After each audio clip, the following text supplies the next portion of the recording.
Mechanic talk ചാനലിലേക്ക് സ്വാഗതം. ഇന്ന് നമ്മളിന്ന് പരിശോധിക്കാൻ പോകുന്നത് നമ്മൾ തെർമോസ്റ്റാറ്റ് വാൾവ് അസംബ്ലിയെ കുറിച്ചാണ്. നമ്മളിന്ന് ഷവർലെ ബീറ്റിന്റെ തെർമോസ്റ്റാറ്റ് അസംബ്ലിയെ കുറിച്ചാണ് നമ്മൾ ചർച്ച ചെയ്യാൻ പോകുന്നത്. ഇതാണ് ഈ ഷവർലെ ബീറ്റിന്റെ തെർമോസ്റ്റാറ്റ് അസംബ്ലി. ഇതിനകത്ത് വെള്ളം, ഇതിനകത്ത് റേഡിയേറ്ററിൽ വന്ന കൂളന്റ് വന്നിട്ട് ഇതിലൂടെ പുറത്തു പോയി സർക്കുലേറ്റ് ചെയ്തിട്ടാണ് ഇതിന്റെ പ്രവർത്തനം. അതാണ് ഇത് ടെമ്പറേച്ചർ വരുന്ന സമയത്ത് ഈ യൂണിറ്റ് നമ്മളിതിങ്ങനെ ചൂടാക്കുമ്പോൾ പുറത്തേക്ക് വരികയും ഇതിലെ വാൾവ് തുറക്കുകയും ചെയ്യും. ഇത് ചൂടാക്കുമ്പോൾ നമ്മൾ കാണിച്ചു തരാം. ചൂടാക്കുമ്പോൾ ഈ യൂണിറ്റ് ഇങ്ങനെ പുറത്തേക്ക് ഇങ്ങനെ വന്നുകൊണ്ടിരിക്കുന്നു.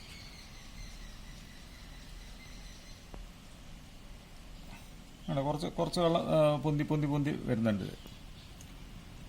കംപ്ലൈൻ്റ് ഉള്ള ഒരു വാൾവല്ല ഇത്. കണ്ടോ, കുറച്ച് പൊന്തി, ഒരു MM പൊന്തി. ഇത് കൂടുതൽ ചൂടാക്കും തോറും ഈ സാധനം ഈ വാൾവ് ഇങ്ങനെ പുറത്ത് വന്ന് ഇത് കൂടുതൽ ഓപ്പൺ ആവും.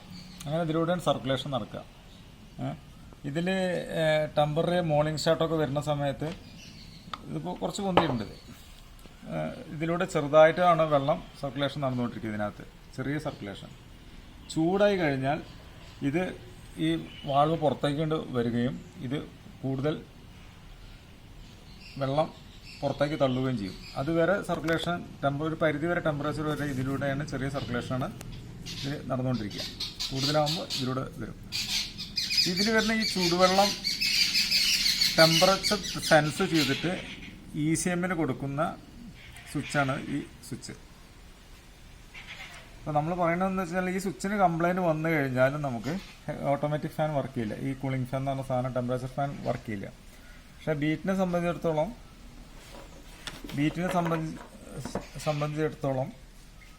ഈ സ്വിച്ച് നമ്മൾ മാറ്റിയിട്ട് കഴിഞ്ഞാലും കൂളിംഗ് ഫാൻ വർക്ക് ചെയ്യില്ല. കാരണം എന്താ വെച്ച് കഴിഞ്ഞാൽ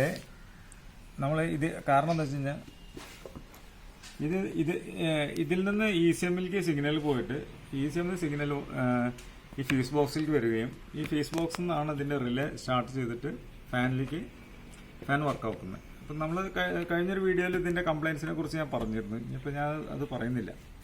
അപ്പോൾ നമ്മളൊരു പുതിയ ഒരു തെർമോസ്റ്റാറ്റ് സ്വിച്ച് ഇങ്ങനെ നമ്മൾ വാങ്ങിയിട്ട് കഴിഞ്ഞാലും, ഇതിപ്പോൾ ഒരു പുതിയൊരു തെർമോസ്റ്റാറ്റ് സ്വിച്ചാണ്. ഇതിൻ്റെ വില ഏകദേശം GMന്റെ സാധനമാണ്. 500 രൂപയാണ് ഇതിനകത്ത് എഴുതിയിരിക്കുന്നത്. 499 രൂപയാണ് ഇതിനകത്ത് എഴുതിയിരിക്കുന്നത്. ഇത് നമ്മളിപ്പോൾ ഒരു പുതിയൊരു സ്വിച്ച് വാങ്ങിച്ചിട്ട് കഴിഞ്ഞാൽ പോലും നമുക്ക് ഇതിൻ്റെ സിഗ്നൽ നമ്മളെ ഫാൻ വർക്കിങ് പ്രോപ്പറായി നടക്കില്ല. അപ്പം അതിന് കാരണം ഞാൻ അന്ന് പറഞ്ഞിരുന്നു ഇതിൻ്റെ. അപ്പോൾ ഈ ചില ആളുകൾക്ക് ഒരു ആശങ്കയുണ്ടാവും, ഈ തെർമോസ്റ്റാറ്റ് സ്വിച്ച് അങ്ങോട്ട് മാറ്റിക്കഴിഞ്ഞാൽ ഈ പ്രശ്നം തീരുമല്ലോ എന്നുള്ളത്. പക്ഷേ ഈ പ്രശ്നം ഇത് മാറ്റിയാൽ ആ പ്രശ്നം തീരുന്നില്ല. അതുകൊണ്ടാണ് ഇത് മുൻ വീഡിയോയിൽ പറഞ്ഞ പോലെ ഇത് ആൾട്രേഷൻ ചെയ്യേണ്ടി വന്നത്. ആൾട്രേഷൻ അല്ല, നമ്മളൊരു ഫാൻ എക്സ്ട്രാ പിടിപ്പിച്ച് വേറൊരു തെർമോസ്റ്റാറ്റൊക്കെ വെച്ചിട്ട് നമ്മൾ ചെയ്യേണ്ടത്. ഈ തെർമോസ്റ്റാറ്റ് അതേപോലെ തന്നെ അതിന് ഇരിക്കുന്നുണ്ട്. ഇതിൽ സിഗ്നലും കാര്യങ്ങളൊക്കെ ഉണ്ട്. പക്ഷെ അത് പ്രോപ്പറായിട്ട് വർക്ക് ചെയ്യാത്തതുകൊണ്ടാണ് നമ്മൾ എക്സ്ട്രാ തെർമോസ്റ്റാറ്റൊക്കെ വെച്ചിട്ട് ഇതുണ്ടാക്കിയത്. അപ്പോൾ ഈ ഒരു വീഡിയോ ഈ തെർമോസ്റ്റാറ്റിൻ്റെ പ്രവർത്തനവും കാര്യങ്ങളൊക്കെ ഒന്ന് പറയാൻ വേണ്ടിയിട്ട് എടുത്തിട്ടുള്ള ഒരു ചെറിയൊരു വീഡിയോ ആണിത്. അപ്പോൾ എല്ലാവർക്കും ഈ വീഡിയോ ഇഷ്ടപ്പെട്ടു എന്ന് വിചാരിക്കുന്നുണ്ട്. അപ്പോൾ എല്ലാവരും ഇഷ്ടപ്പെട്ടു വെച്ചാൽ നമ്മൾ ലൈക്ക് ചെയ്യുക, സബ്സ്ക്രൈബും ചെയ്യുക നമുക്ക് വേണ്ടിയിട്ട്. അത്രയാണ് ഇന്നത്തെ വീഡിയോയിൽ നമുക്ക് പറയുന്നുള്ളൂ.